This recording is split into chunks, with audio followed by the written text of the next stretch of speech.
சிந்து, அழாத சிந்து. பெரியம்மா பத்தி தான் உனக்கு தெரியும்ல. அவங்க ஒரு முடிவு எடுத்துட்டா யாரு சொன்னாலும் மாத்திக்க மாட்டாங்க. இந்த குடும்பத்துல இருந்து யாருமே கேண்டீன் திறப்பு விழால கலந்துக்க கூடாதுன்னு அத்தை சொல்லிட்டா. நீ கூட வரமாட்டல? யாரும் வர வேண்டாம், விடுங்க, நானே பாத்துக்கிறேன். எனக்கு சாமி துணையா இருக்கும். என் அம்மா கூட வரமாட்டேன்னு சொல்லிட்டா. அவங்க வரமாட்டேன்னு சொன்னது எனக்கு பெரிய வலி இல்ல டாக்டர். அன்னபூர்ணி அத்தை வரமாட்டேன்னு சொல்லிட்டா. அதுதான் எனக்கு ரொம்ப வேதனையா இருக்கு.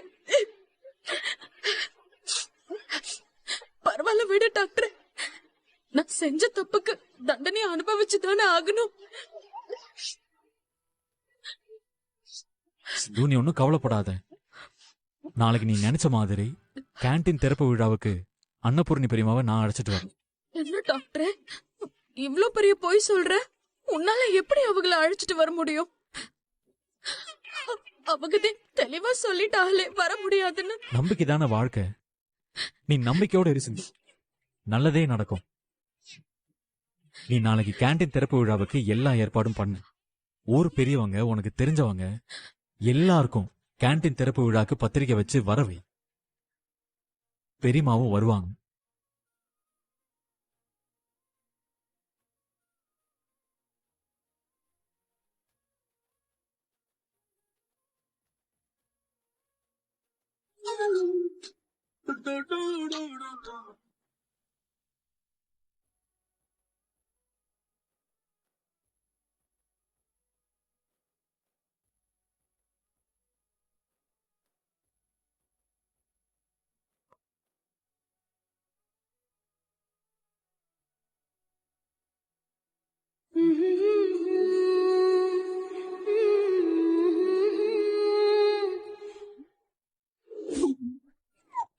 கட்டிக்கோ குட்டியாக முட்டிக்கோ ஒட்ட ஒட்ட பொட்டுக்காரி ஒட்டகத்தை கட்டிக்கோ கட்டியாக ஊட்டிக்கோ ஒட்ட ஒட்ட பொட்டுக்காரி.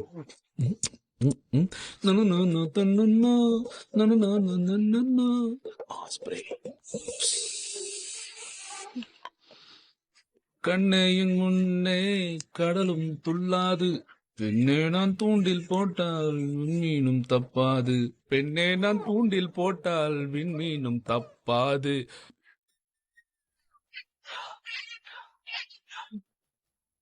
ஐயோ, இவளுக்கு நம்ம பவுடர் அடிச்சாலே பிடிக்காதே. எண்ணெய் எள்ளி மூஞ்சில் தடவிடுவாளே. எல்லாத்தையும் எடுத்து ஒளிச்சு வச்சிருவோம்.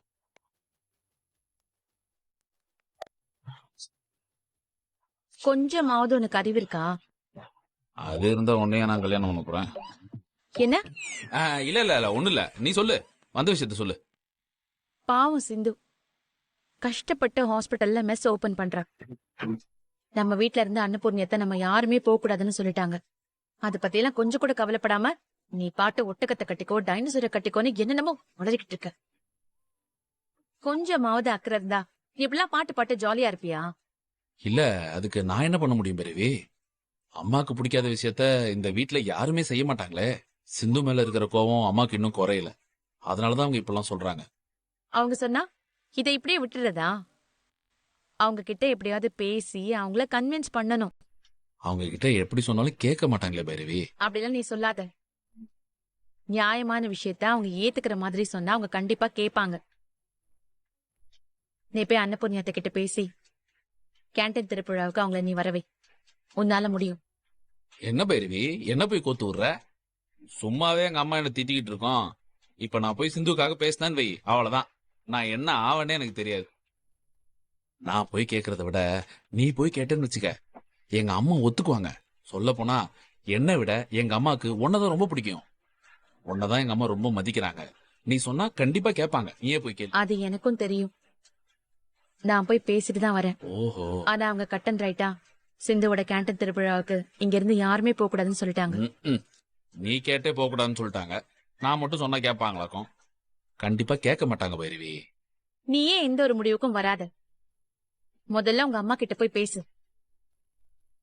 ஒருவேளை நான் சொல்லி மறுத்தவங்க நீ சொல்லி சம்மதிக்கலாம்ல. இல்ல, உனக்கு எங்க அம்மாவை பத்தி இன்னும் தெரியல. அவங்க ஒரு முடிவு எடுத்துட்டா கடைசி வரைக்கும் மாறவே மாட்டாங்க. நான் போய் கேட்டேன்னு வை, அஹ், உனக்கு எதுக்குற அந்த தேவையில்லாத வேலைன்னு வாய்க்கு வந்தபடிலாம் திட்டுவாங்க. நான் இப்பதான் கொஞ்ச நாள் அவங்க கிட்ட திட்டு வாங்காம இருக்கேன். மறுபடியும் திட்டு வாங்க வச்சிடாத பைரவி. திட்டு வாங்குறதுனால உயிரெல்லாம் ஒண்ணும் போயிடாது. உங்க அம்மா தானே. போ, சிந்துக்காக போய் பேசு. என்ன இன்னும் யோசிச்சுக்கிட்டு இருக்க? சிந்து இந்த குடும்பத்துக்காக எவ்வளவு உதவி பண்ணிருக்கா, அதெல்லாம் மனசுல வச்சுட்டு போய் உங்க அம்மா கிட்ட பேசு. கண்டிப்பா அவங்க திறப்பு விழாவுக்கு வரதுக்கு சம்மதிப்பாங்க. சரி, உனக்காக போய் பேசி பாக்குறேன். சும்மா வார்த்தைக்காக எல்லாம் போய் பேசாத. கண்டிப்பா அவங்க திருப்பிழாவுக்கு வரணும். அந்த மாதிரி போய் பேசு. ம், ஒண்ணு மட்டும் எனக்கு நல்லா தெரிஞ்சு போச்சு. இன்னைக்கு கண்டிப்பா என் அம்மா கையால நான் வாங்க போறேன். சரி, போய் பேசுறேன். போ.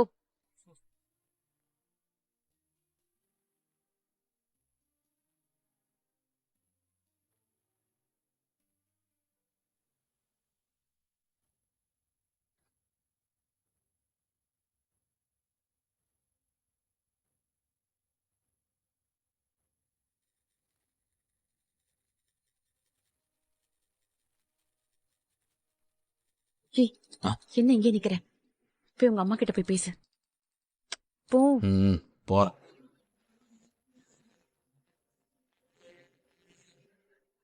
அக்கா, ஆறுமுகம். பைரவி எங்க?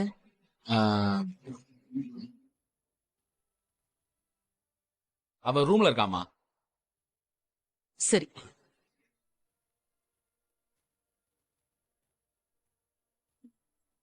ஏய், போடா போய் பேசு.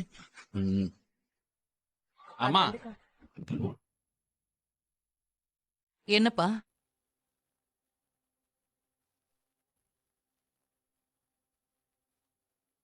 என்ன விஷயம்னு சொல்லுடா. அம்மா, நான் சொல்றேன்னு தப்பா நினைச்சுக்காத. நாளைக்கு சிந்து கேண்டீன் திறக்கறாங்கல்ல, அதுக்கு நம்ம வீட்ல இருந்து யாரும் கலந்துக்க கூடாதுன்னு நீ சொல்லியிருக்கியான். அதை கேட்கும்போது எனக்கு ரொம்ப கஷ்டமா இருந்துச்சுமா. ம், என்ன கஷ்டம்? இல்ல சித்தி, பொதுவா நம்ம ஊருக்குள்ள புதுசா யாராவது தொழில் தொடங்கினாலோ, இல்ல யார் வீட்ல எந்த நல்ல காரியம் பண்றதா இருந்தாலும் அம்மா தான் முன்னால நின்னு முதல் ஆளா போய் வாழ்த்து சொல்லி ஆசீர்வாதம் பண்ணிட்டு வருவாங்க. அப்படி இருக்கும்போது சிந்து நம்ம வீட்ல இருக்காங்க, கஷ்டப்பட்டு அவங்க ஒரு கேண்டீன் ஆரம்பிக்கிறாங்க. அதுக்கு போய் நீங்க ஆசீர்வாதம் பண்ணி தொடங்கி வச்சீங்கன்னா ரொம்ப நல்லா இருக்கும்லம்மா. முகம் தெரியாத யார் யாருக்கோ நீங்க எவ்வளவோ உதவி பண்ணிருக்கீங்க. ஆனா நம்ம வீட்டுக்குள்ள இருக்கிறவங்க தான் சிந்து, அவங்களுக்கும் நீங்க பண்ணலாம்லம்மா. முகம் தெரியாதவங்களா இருந்தாலும் அவங்க நல்லவங்களா இருக்கணும். அந்த சிந்து நல்லவ இல்லையே. என் நம்பிக்கைய கொன்னவளாச்சே. அவ கூப்பிட்டான்னு நான் எப்படி போக முடியும்?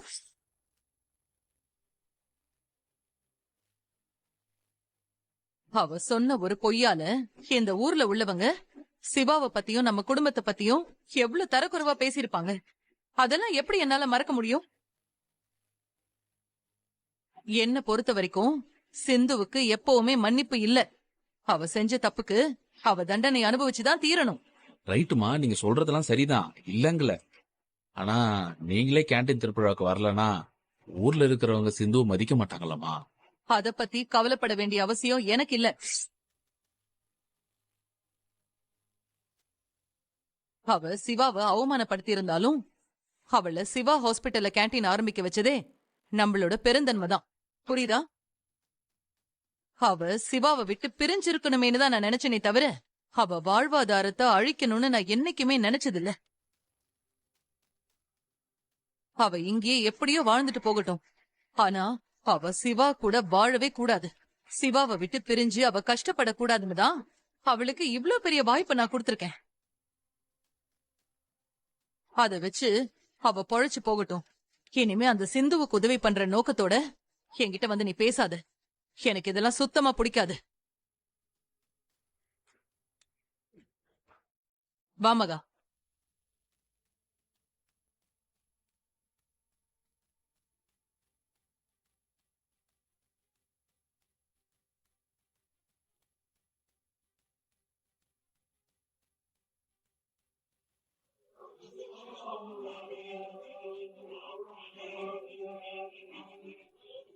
சாரி பைரவி, நான் எவ்வளவு சொல்லி பார்த்துட்டேன். ஆனா அம்மா கேட்க மாட்றாங்க. இப்ப என்ன பண்றது?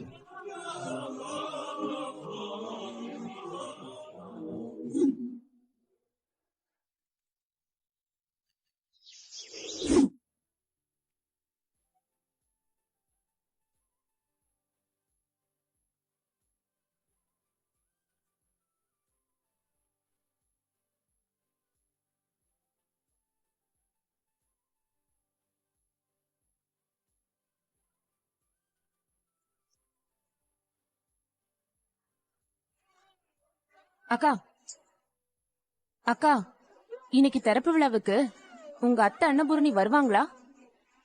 அவங்க வந்தா ரொம்ப நல்லா இருக்கும். அவங்க வரணும்னுதே நானும் கடவுள் எல்லாம் வேண்டிக்கிட்டு இருக்கேன். அவங்க ஆசீர்வாதம் கிடைச்சா நான் ரொம்ப சந்தோஷப்படுவேன். கவலைப்படாதீங்கக்கா, கண்டிப்பா அவங்க வருவாங்க. சிவா அண்ணன் எப்படியும் அவங்கள கூட்டிட்டு வந்துருவாங்க. சரி சுபா, நீ பாத்துக்க. நான் போய் டாக்டருக்கு போன் சரிக்கா. பண்றேன்.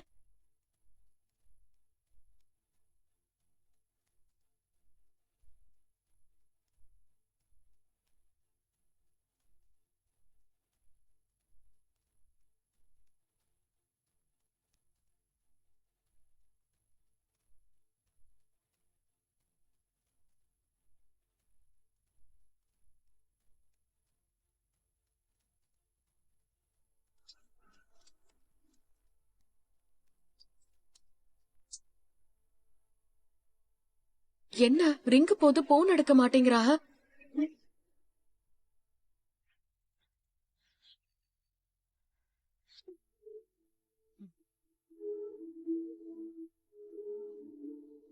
ஆண்டி, காஃபி எடுத்துக்கோங்க. தேங்க்ஸ்மா. நீ ஏமா இதெல்லாம் பண்ணிட்டு இருக்க?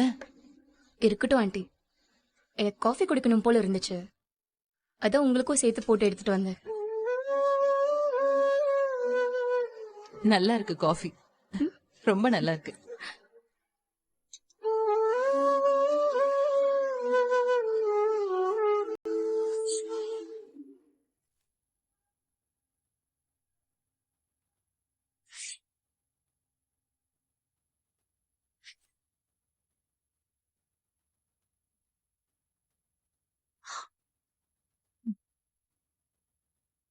ஆண்டி, என்னாச்சு?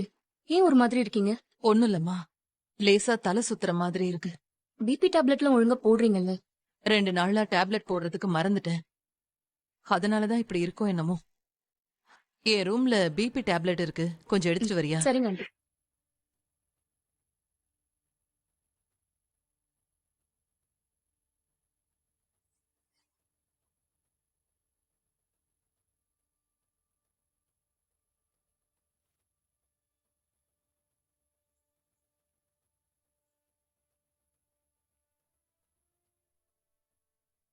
Aunty, are you all right? உங்களுக்கு வேற ஏதாவது பண்ணுதா? லேசா சோர்வா இருக்குமா, கொஞ்சம் சிவாவை கூட்டிட்டு வாயேன். இதோ கூட்டிட்டு வரேன் ஆண்டி.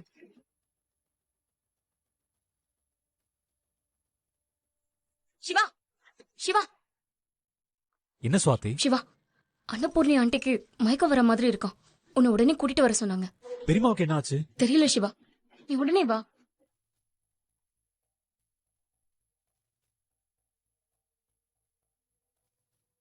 பெரியமா, என்னாச்சு பெரியமா?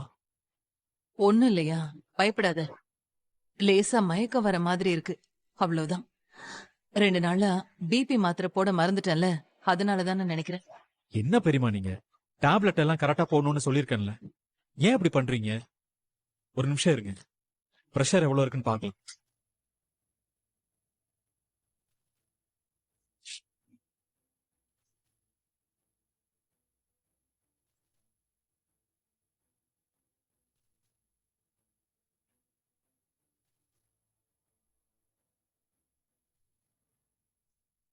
பிபி நார்மலா தான் இருக்கு.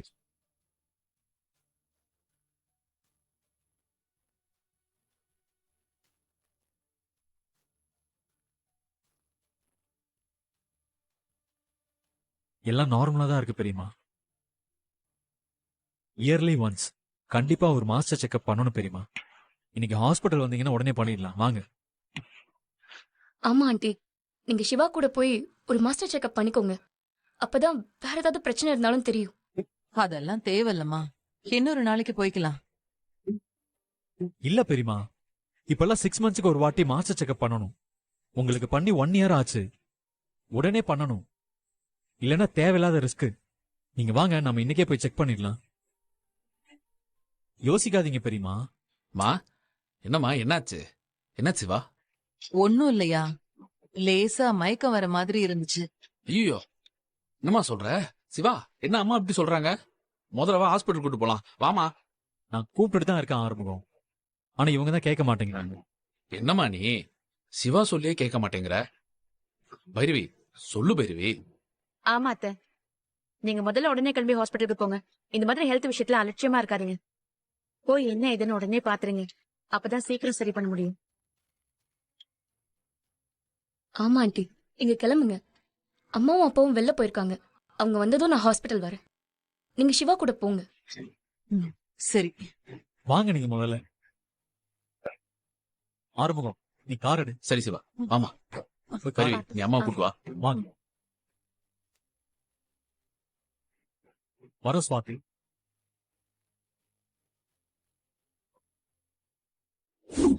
சிந்து, சாமி, இங்க வாமா.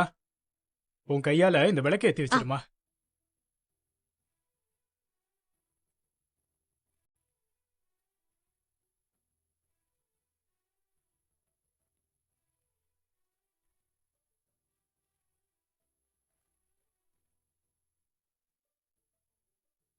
என்னம்மா, நல்ல